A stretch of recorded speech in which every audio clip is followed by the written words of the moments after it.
एक पत्नी का आत्मसम्मान। एक पत्नी आत्मसम्मान से जिएगी, किसी के गुलाम बनकर नहीं। आत्मसम्मान की कहानी। यूँ तो सपना एक मिडिल क्लास परिवार की लड़की थी जो हमेशा पढ़ाई में अव्वल रहती और लोगों का भरपूर प्यार भी उसे मिलता। अब तक ज़िंदगी में जितनी भी परेशानियाँ आईं वह बड़ी ही आसानी से आगे की ओर बढ़ती चली जा रही थी। लेकिन उसे क्या पता था कि वह एक ऐसे भंवर में फंसने वाली है जहाँ से निकलना उसके लिए थोड़ा मुश्किल होने वाला है। धीरे धीरे उसके जीवन में समय ने करवट बदला और वह अपनी पढ़ाई पूरी करते हुए बैंकिंग की तैयारी करने लगी। और वह दिन भी आया जब उसे खुशखबरी मिली कि बैंक में उसका चयन हो गया है। और इस बात से मानो वह फूली नहीं समा रही थी। उसके साथ साथ उसके माता पिता और छोटी बहन भी बहुत खुश रहते हैं। उन्हें ऐसा लगने लगा था कि अब उनके जीवन में कोई भी परेशानी नहीं होने वाली है। लगभग 2 साल तक बैंक में नौकरी करते हुए उसे कई सारे ऐसे रिश्ते आए जिससे ऐसा महसूस हुआ कि अब उसकी ज़िंदगी में एक नया पड़ाव आने ही वाला है।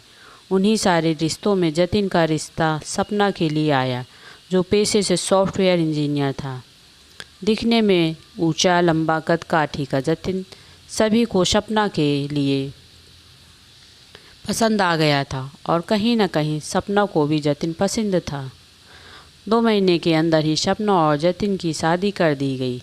शुरू में तो जतिन ने सपना को बहुत अच्छे से रखा। उसकी हर छोटी बड़ी ख्वाहिशों का पूरा ध्यान रखना शुरू कर दिया था। उसने सपना को हसीन सपने दिखाए जिससे सपना को ऐसा लगने लगा कि उसे सपनों का राजकुमार मिला है। एक दिन सपना और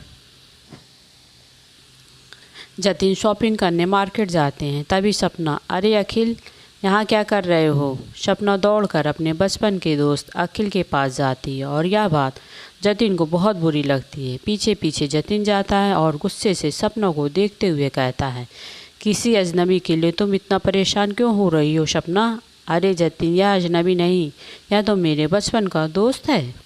अखिल, हाँ, मैं इस मोटी के बचपन का दोस्त हूँ। अरे तुम्हें पता है, बचपन में मैं इसका पूरा होमवर्क करता था और इसे गुड मिला करता था।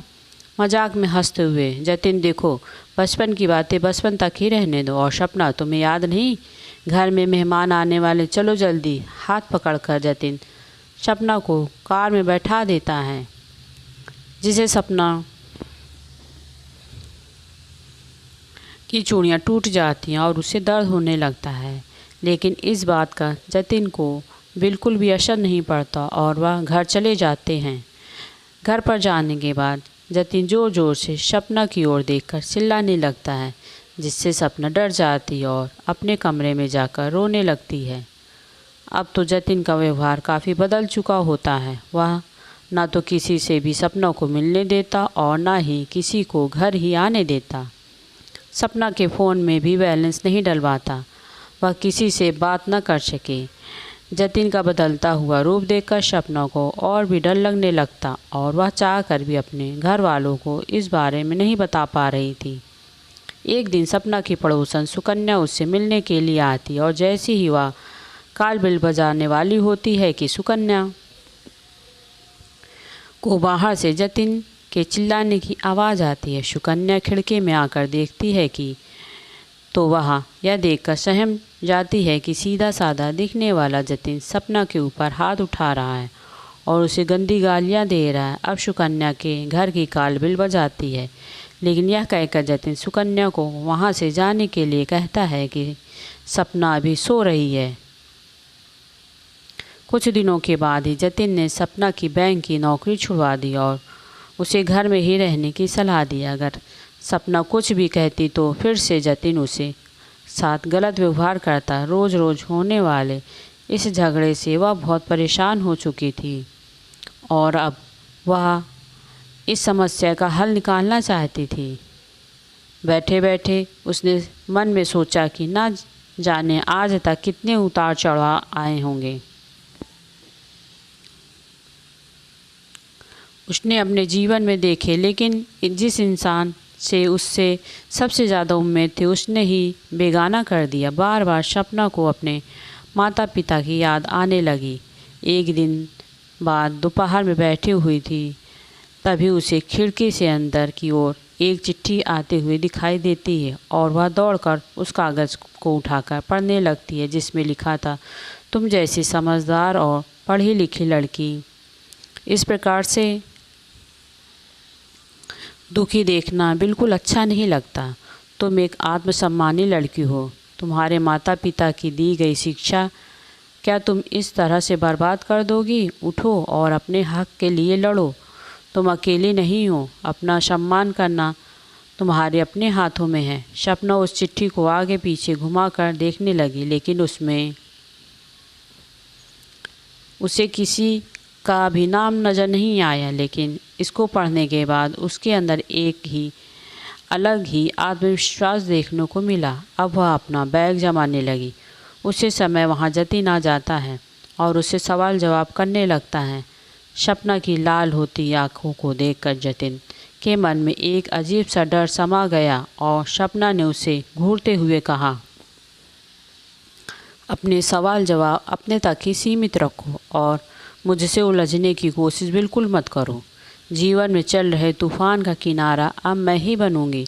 सपना की आत्मविश्वास वाली बातों को सुनकर जतिन को अजीब सा एहसास हुआ, लेकिन उसके कुछ कहने से पहले ही सपना अपना बैग उठाकर वहाँ से चली गई। सपना वहाँ से सीधे ही अपने माता पिता के पास गई और उसकी आंखों में आंसू आ गए। सपना ने अपने माता पिता को अपने साथ होने वाले सारे दुर्व्यवहार के बारे में बताया, जिससे माता पिता को भी बहुत दुख होता है और वे लोग अपनी बेटी का साथ ही देते हुए कहते हैं कि उसे वहाँ से कहीं भी जाने की ज़रूरत नहीं है। सपना भी खुश होते हुए कहती है कि अब वह आज़ाद महसूस कर रही और जल्द से जल्द इस रिश्ते को ख़त्म करके अपने आगे की ज़िंदगी को सुखी बनाना चाहती है।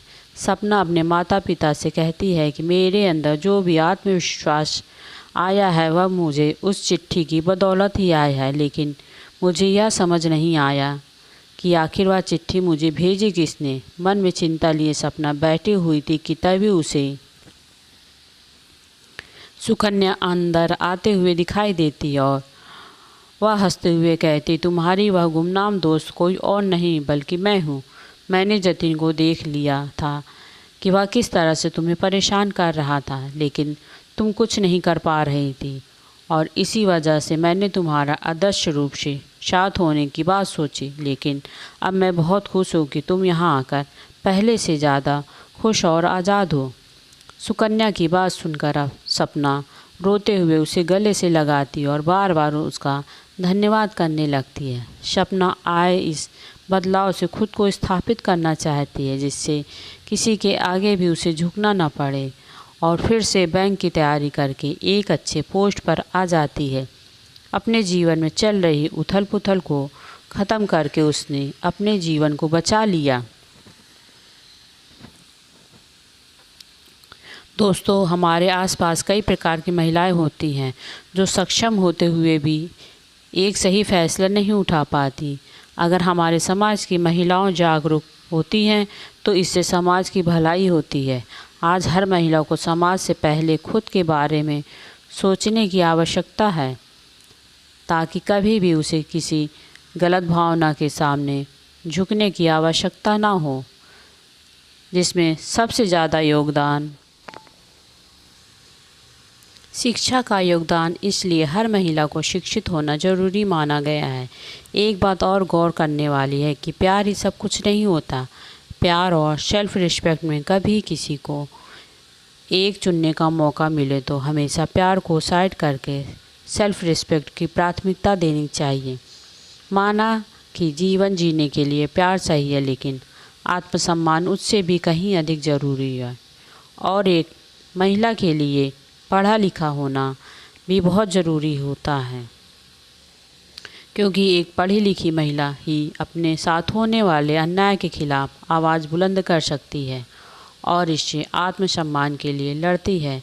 जैसे कि इसी कहानी में हम लोगों ने देखा कि सपना का पति उससे प्यार तो करता था, लेकिन बाद में शक करने लगता है, उसे मारने लगता है, शारीरिक प्रताड़ना करता है, लेकिन बाद में जो कदम सपना ने अपने आत्मसम्मान के लिए उठाती है वो एक बहुत सराहनीय कदम होता है। कहानी पसंद आए तो लाइक करें, कमेंट करें, शेयर करें एंड सब्सक्राइब करें। थैंक